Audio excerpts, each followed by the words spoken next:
ત્રીજો સ્કંદ 14મો અધ્યાય. દીતિનું ગર્ભધારણ.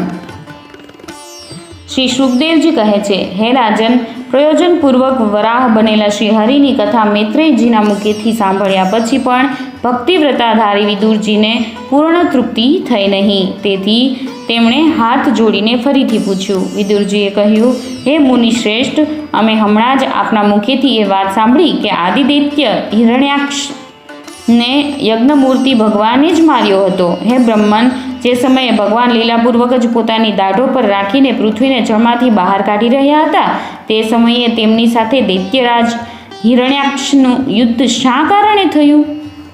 શ્રી મૈત્રેયજીએ કહ્યું, વિદુરજી, તમારો પ્રશ્ન ઘણો જ સુંદર છે, કારણ કે તમે શ્રી હરિની અવતાર કથા વિશે જ પૂછી રહ્યા છો, કે જે કથા મનુષ્યના મૃત્યુપાશને કાપી નાખનારી છે. જુઓ, ઉત્તાનપાદનો પુત્ર ધ્રુવ બાળપણમાં શ્રી નારદજીની સંભળાવેલી શ્રી હરિકથાના પ્રભાવે જ મૃત્યુના માથે પગ મૂકીને ભગવાનના પરમ પદ પર આરૂઢ થઈ ગયો હતો. અગાઉના સમયે એકવાર વારાહ ભગવાન અને હિરણ્યાક્ષના આ જ યુદ્ધ વિશે દેવતાઓના પૂછવાથી દેવદેવ શ્રી બ્રહ્માજીએ તેમને આ ઇતિહાસ સંભળાવ્યો હતો, અને એ જ પરંપરાથી મેં એ સાંભળ્યો છે. વિદુરજી, એકવાર દક્ષકન્યા દીતિએ પુત્ર પ્રાપ્તિની ઈચ્છાથી કામાતુર થઈને સંધ્યાકાળે જ પોતાના પતિ મરીચી સુત કશ્યપજીને પ્રાર્થના કરી. તે સમયે કશ્યપજી ખીરની આહુતિઓ વડે અગ્નિજિહ્ન ભગવાન યજ્ઞપતિની આરાધના કરીને સૂર્યાસ્ત વેળા થયેલી સમજીને અગ્નિશાળામાં ધ્યાનસ્થ બનીને બેઠા હતા.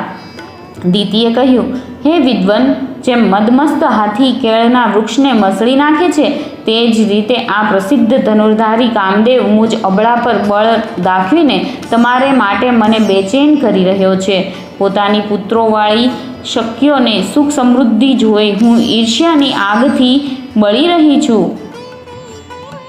તેથી તમે મારા પર કૃપા કરો, તમારું કલ્યાણ થાવો. જેમના ગર્ભથી તમારા જેવા પતિ પુત્ર રૂપે જન્મે છે, તે સ્ત્રીઓ જ પોતાના પતિઓથી સન્માનિત થયેલી મનાય છે. તેમનો સુયશ સંસારમાં સર્વત્ર પ્રસરી જાય છે.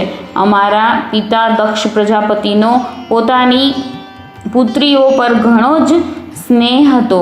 એકવાર તેમણે અમને બધીને અલગ અલગ બોલાવીને પૂછ્યું કે તમે કોને પોતાનો પતિ બનાવવા ઈચ્છો છો? તેઓ પોતાના સંતાનોની બધી રીતે ચિંતા સેવતા હતા. તેથી અમારો ભાવ જાણીને તેમણે તે પૈકીની અમને 13 પુત્રીઓને તમારી સાથે પરણાવી, કે જે બધી તમારા ગુણ સ્વભાવને અનુરૂપ હતી. તેથી હે મંગલમૂર્તિ, કમલલોચન, તમે મારી ઈચ્છા પૂરી કરો, કારણ કે હે મહત્તમ, તમારા જેવા મહાપુરુષોની પાસે દિનજનોનું આવવું નિષ્ફળ થતું નથી. હે વિદુરજી, કામદેવના વેગને લીધે દીતિ અત્યંત બેચેન અને વિવશ થઈ રહી હતી.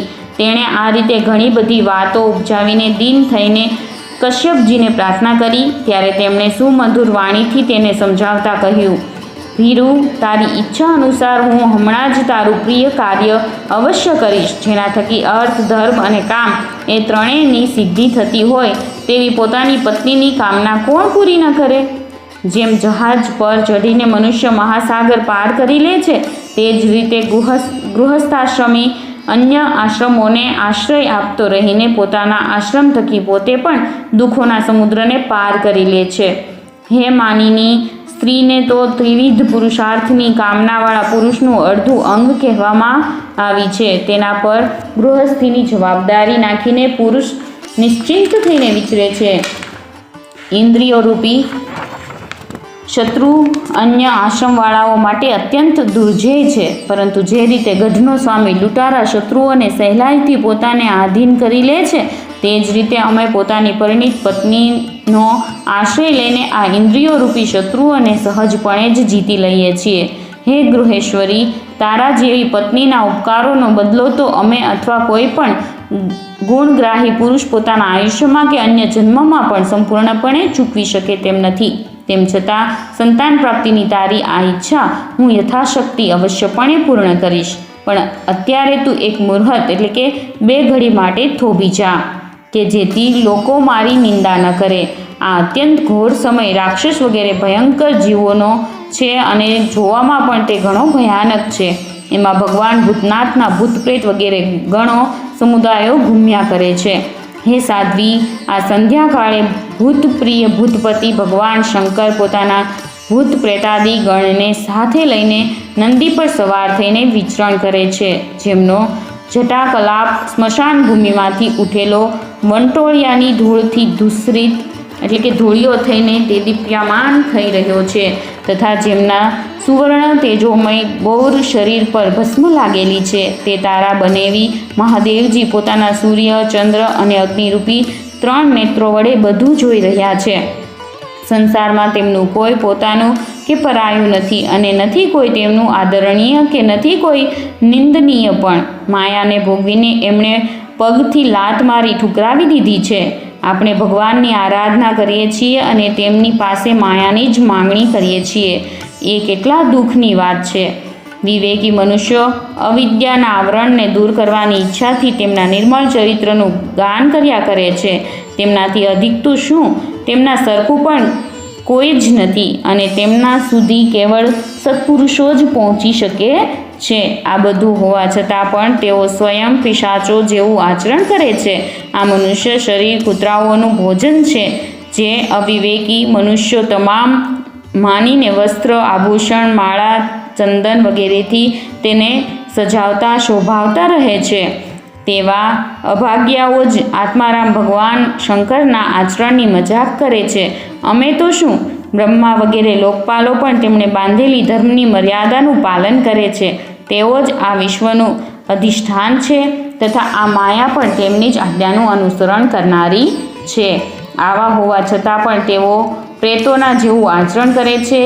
અહો, તે જગત વ્યાપક પ્રભુની આ અદ્ભુત લીલા કશી સમજાતી નથી.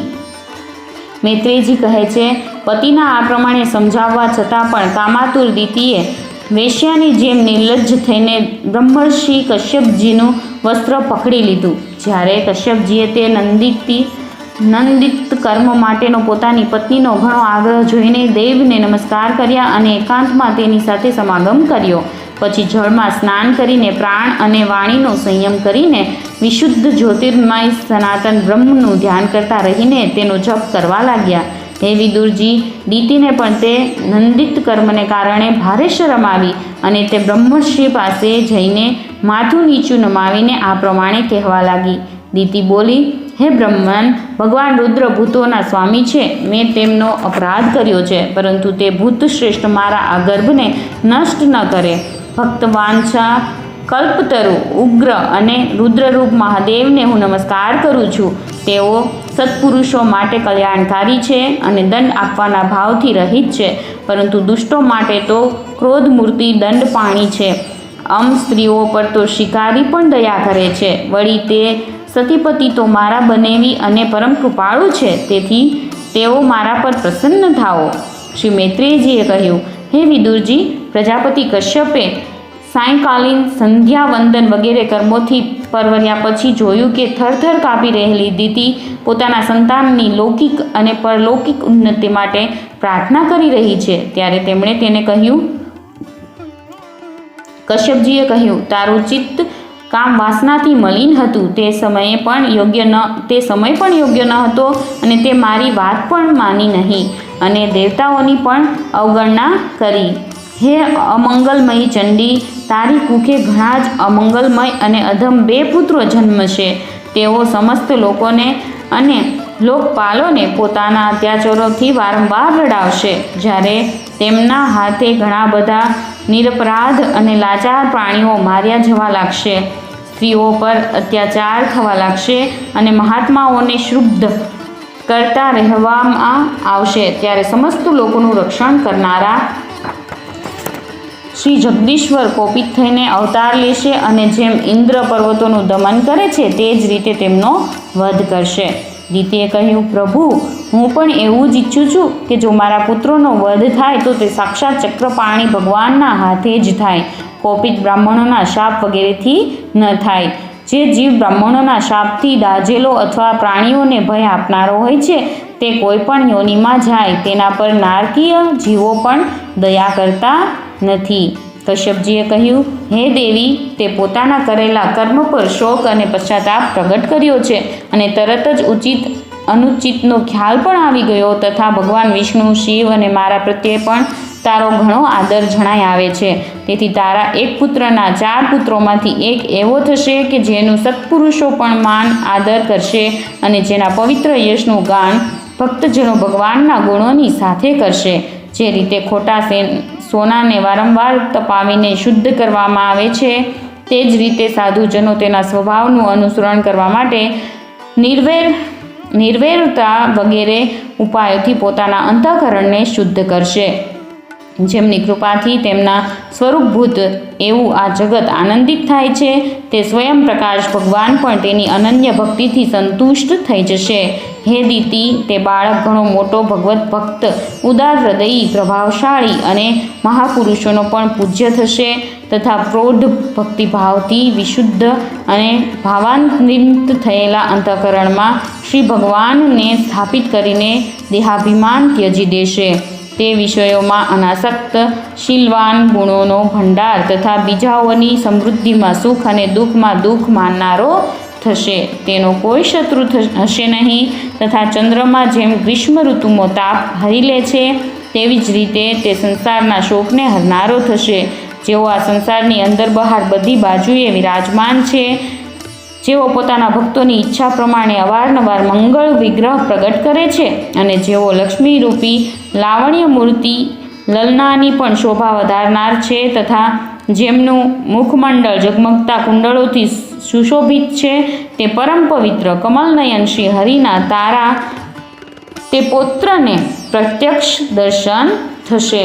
શ્રી મૈત્રેયજી કહે છે, વિદુરજી, દીતિએ જ્યારે સાંભળ્યું કે મારો પૌત્ર ભગવાનનો ભક્ત થશે ત્યારે તેને ઘણો આનંદ થયો તથા તે જાણીને કે મારા પુત્રો સાક્ષાત શ્રી હરિના હાથે માર્યા જશે, તેને અધિક વિશેષ ઉત્સાહ થયો. ત્રીજા સ્કંધ અંતર્ગત દીતિ કશ્યપ સંવાદ અંતર્ગત 14મો અધ્યાય સમાપ્ત.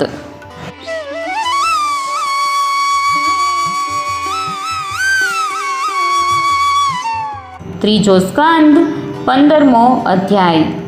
જય વિજયને સંકાદીનો શાપ. શ્રી મૈત્રેયજીએ કહ્યું, હે વિદુરજી, દીતિને પોતાના પુત્રોને દેવતાઓ દ્વારા કષ્ટ પહોંચવાની આશંકા હતી, તેથી તેણે બીજાઓના તેજનો નાશ કરનારા કશ્યપજીને તેજ વીર્યને 100 વર્ષ સુધી પોતાના ઉદરમાં જ રાખ્યું. ગર્ભમાં રહેલા તે તેજથી જ લોકોમાં સૂર્ય વગેરેનો પ્રકાશ ક્ષીણ થવા લાગ્યો તથા ઇન્દ્ર વગેરે લોકપાલો પણ તેજહીન થઈ ગયા. ત્યારે તેમણે બ્રહ્માજી પાસે જઈને કહ્યું કે અંધકારને કારણે બધી દિશાઓમાં ભારે અવ્યવસ્થા થઈ રહી છે. દેવતાઓએ કહ્યું, હે બ્રહ્માજી, કાળ આપની જ્ઞાન શક્તિને કુંઠિત કરી શકતો નથી, તેથી આપનાથી કોઈ વાત અજાણી નથી. આપ આ અંધકાર વિશે પણ જાણતા જ હશો. અમે તો તેનાથી ઘણા જ ભયભીત થઈ રહ્યા છીએ.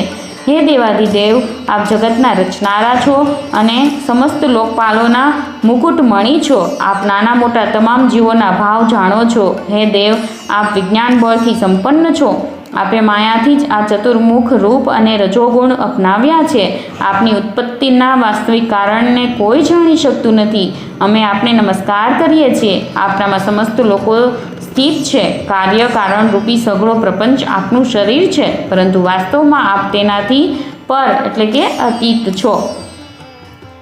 જેઓ સમસ્ત જીવોના ઉત્પત્તિ સ્થાન એવા આપનું અનન્ય ભાવે ધ્યાન ધરે છે, તે સિદ્ધ યોગીઓનો કોઈ પણ પ્રકારે હાસ થઈ શકતો નથી, કારણ કે તેઓ આપના કૃપા કટાક્ષથી કૃતકૃત્ય થઈ જાય છે અને પ્રાણ, ઇન્દ્રિયો અને મનને જીતી લેવાને કારણે તેમનો યોગ પણ પરિપક્વ થઈ જાય છે.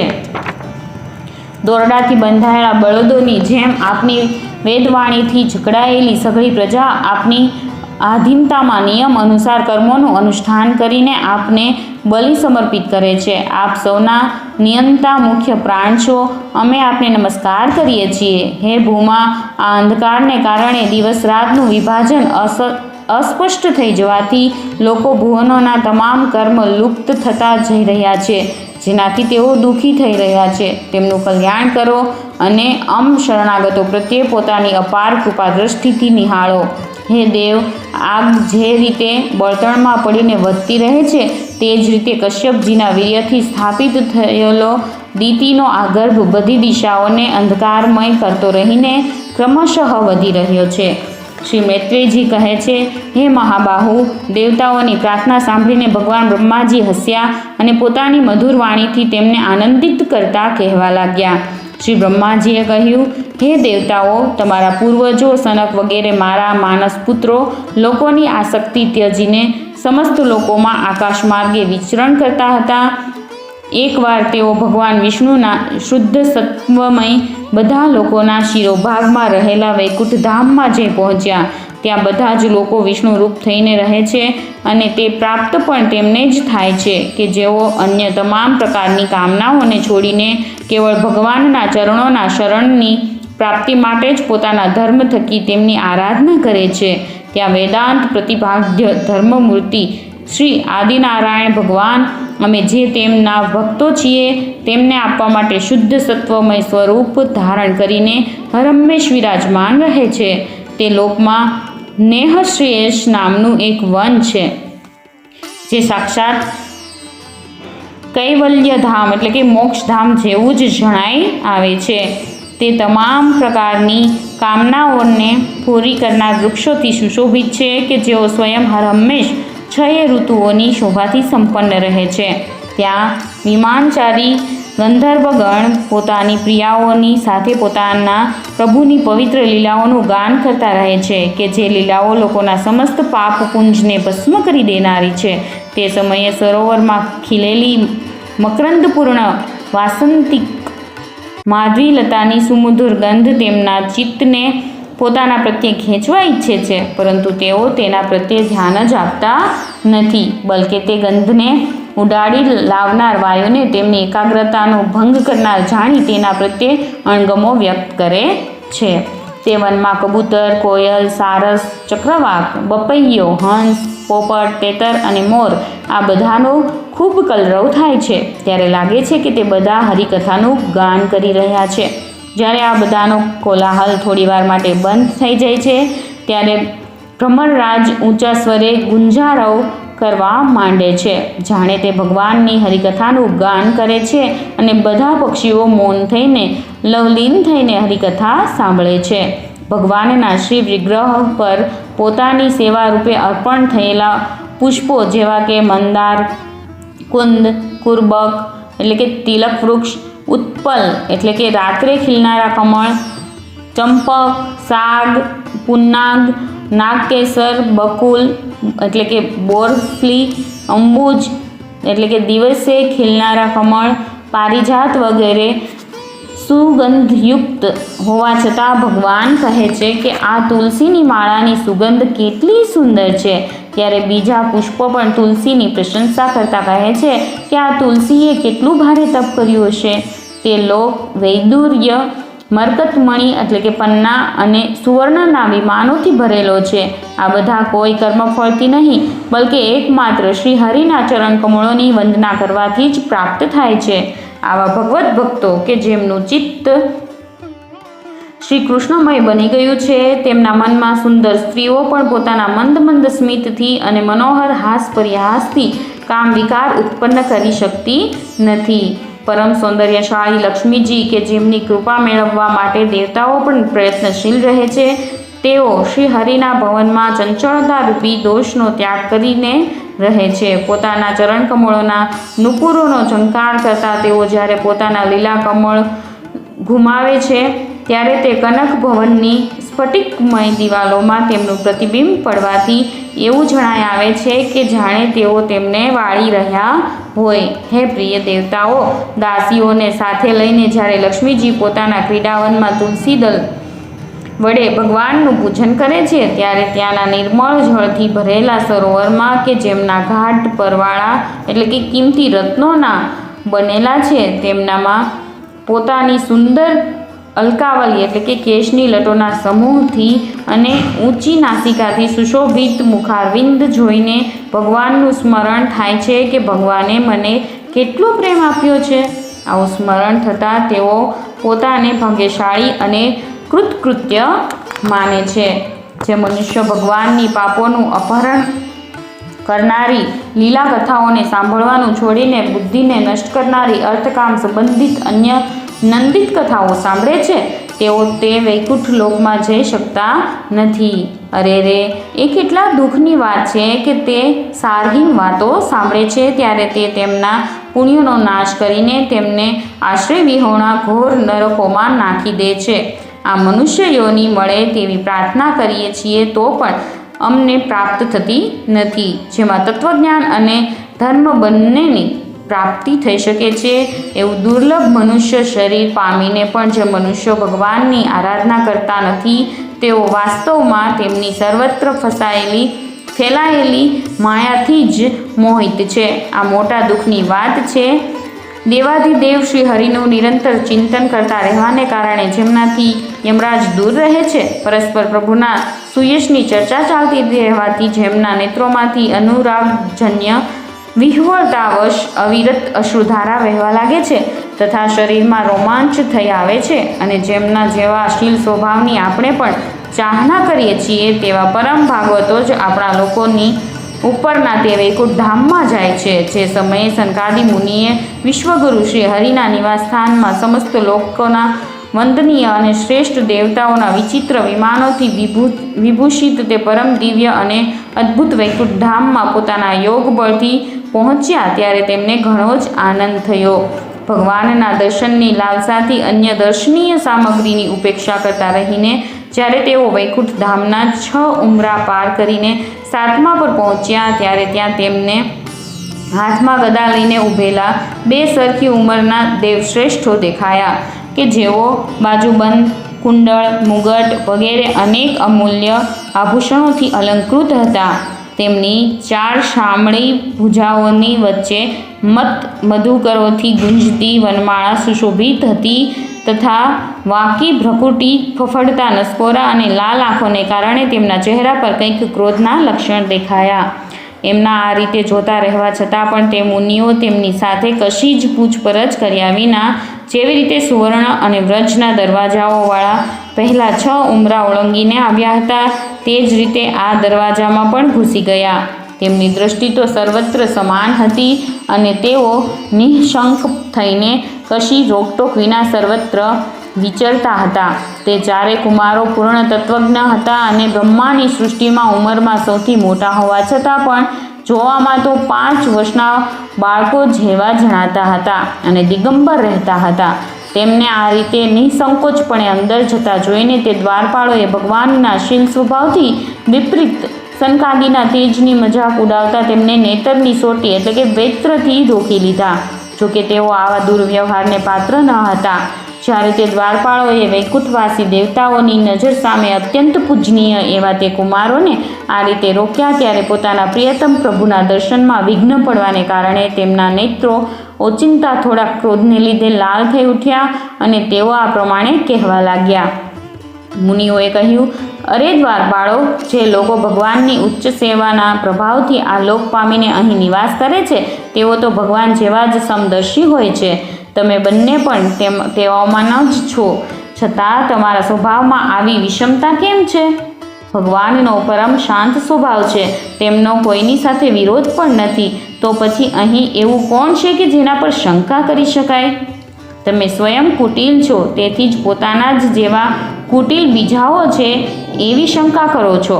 ભગવાનના ઉદરમાં આ સઘળું બ્રહ્માંડ રહેલું છે, તેથી અહીં રહેનાર જ્ઞાનીજનો સર્વાત્મા હરિથી પોતાનો કોઈ તફાવત જોતા નથી, બલકે મહાકાશમાં ઘટાકાશની જેમ તેમનામાં પોતાનો અંતર્ભાવ જુએ છે.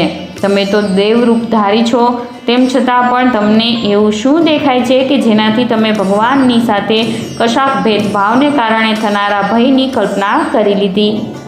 તમે છો તો તે ભગવાન વૈકુંઠનાથના પાર્ષદો, પરંતુ તમારી બુદ્ધિ ઘણી જ મંદ છે, તેથી જ તમને શુદ્ધ કરવાનો અમે વિચાર કરી રહ્યા છીએ.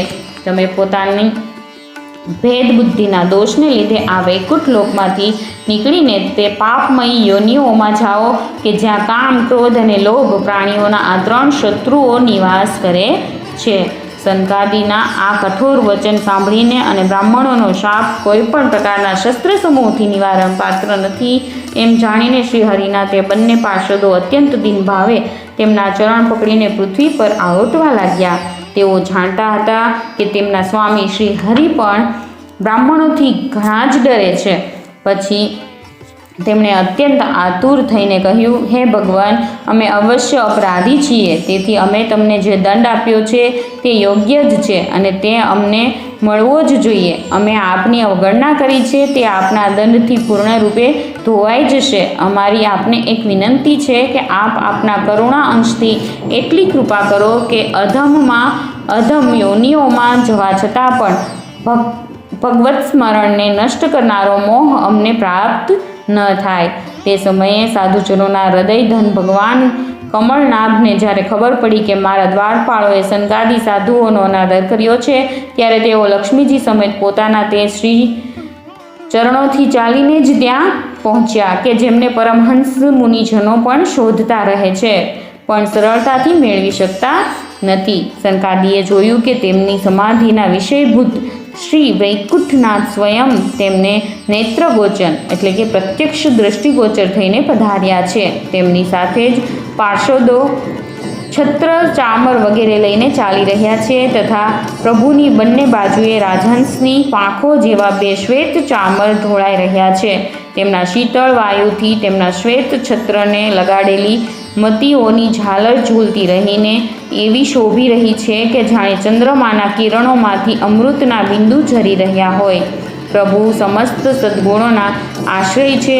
તેમની સૌમ્ય મુખ મુદ્રા જોઈને જણાતું હતું કે જાણે તેઓ બધા પર અવિરત કૃપા સુધાનો વરસાદ વરસાવી રહ્યા છે. પોતાની સ્નેહસભર દ્રષ્ટિથી તેઓ ભક્તોના હૃદયને સ્પર્શી રહ્યા હતા તથા તેમના સુવિશાળ શામળા વક્ષસ્થળ પર સુવર્ણરેખા રૂપે સાક્ષાત લક્ષ્મીજી વિરાજમાન હતા. એવી પોતાની તે શોભાથી જાણે તેઓ સમસ્ત દિવ્ય લોકોના ચૂડામણી વૈકુંઠ ધામને સુશોભિત કરી રહ્યા હતા. એવા ભગવાનને તેમણે જોયા. પિતાંબરથી મંડિત તેમના વિશાળ કટી પ્રદેશ પર ઝગમગતો કંદોરો અને ગળામાં ભ્રમરોથી મુખરિત એટલે કે ગુંજતી વનમાળા વિરાજી રહી હતી તથા તેઓ કાંડાઓ પર સુંદર કંકણ પહેરેલો પોતાનો એક હાથ ગરુડજીની કાંધ પર મૂકીને બીજા હાથ વડે લીલા કમળને ઘુમાવી રહ્યા હતા. તેમના અણમોલ ગાલ વીજળીની આભાને પણ તિરસ્કૃત કરનારા મકરાકૃતિવાળા કુંડળોની શોભા વધારી રહ્યા હતા. ઉન્નત નાસિકા હતી, ઘણું સુંદર મુખ હતું, માથા પર મણિમય મુગટ વિરાજમાન હતો તથા ચારે બાજુઓની વચ્ચે મહામૂલ્યવાન મનોહર હારની અને ગળામાં કૌસ્તુભ મણિની અપૂર્વ શોભા હતી. એવા ભગવાનને તેમણે જોયા. ભગવાનનો શ્રી વિગ્રહ ઘણો જ સૌંદર્યશાળી હતો.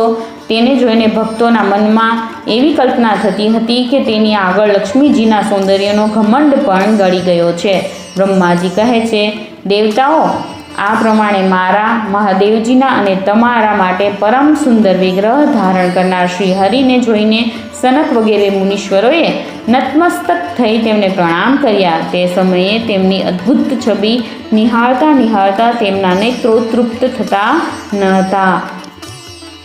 સનકાદી મુનીશ્વરો નિરંતર બ્રહ્મના આનંદમાં નિમગ્ન રહેતા હતા, પરંતુ જ્યારે ભગવાન કમલનયનના ચરણકમળોના મકરંદ સાથે મળેલી તુલસીની મંજરીથી ગંધથી સુવાસિત બનેલો વાયુ નાસિકા દ્વારા તેમના અંતઃકરણમાં પ્રવેશ્યો, ત્યારે તેઓ ભક્તિ વિહ્વળ થઈને પોતાના શરીરને સંભાળી ન શક્યા.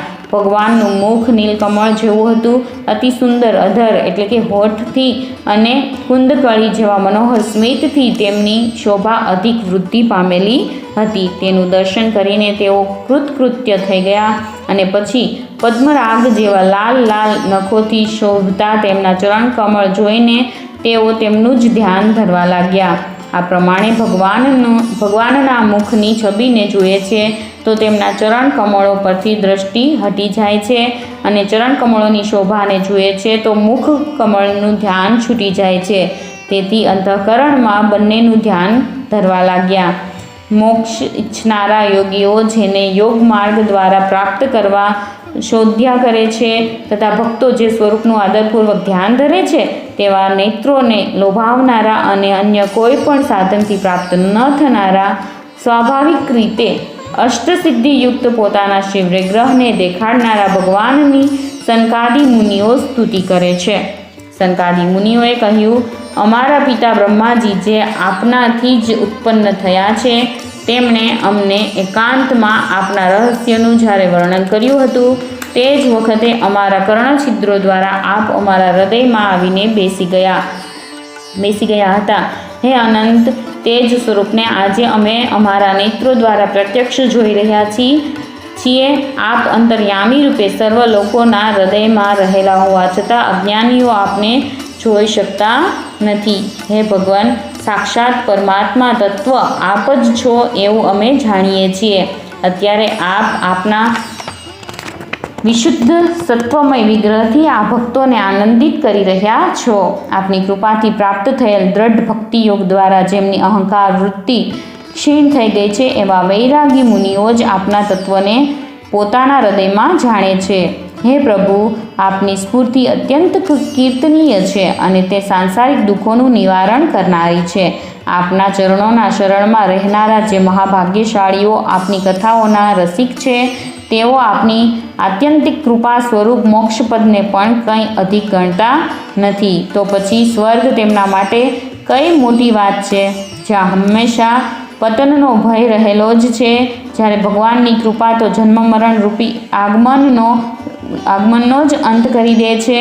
હે ભગવાન, જો અમારું ચિત્ત ભમરાની જેમ આપના ચરણ કમળોમાં જ રમણ કરતું રહે, અમારી વાણી તુલસીની જેમ આપના ચરણોના સંબંધથી જ સુશોભિત થાય અને અમારા કાન આપની સુકીર્તિની સુધાથી પરિપૂર્ણ રહે તો અમારા પોતાના પાપોને કારણે ભલેને અમારો જન્મ નરક વગેરે યોનિઓમાં થાય એની અમને કોઈ ચિંતા નથી. હે વિપુલ કીર્તિ પ્રભુ, આપે અમારી સમક્ષ આ જે મનોહર રૂપ પ્રકટ કર્યું છે તેનાથી અમારી આંખોને ઘણું જ સુખ મળ્યું છે. વિષયાસક્ત અજિતેન્દ્રિય મનુષ્યો માટે આપના આ રૂપનું દર્શન થવું અત્યંત મુશ્કેલ છે.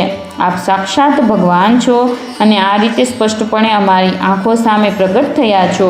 અમે આપને પ્રણામ કરીએ છીએ. ત્રીજા સ્કંદ અંતર્ગત જય વિજયને સંગાદીનો શાપ નામનો 15મો અધ્યાય સમાપ્ત.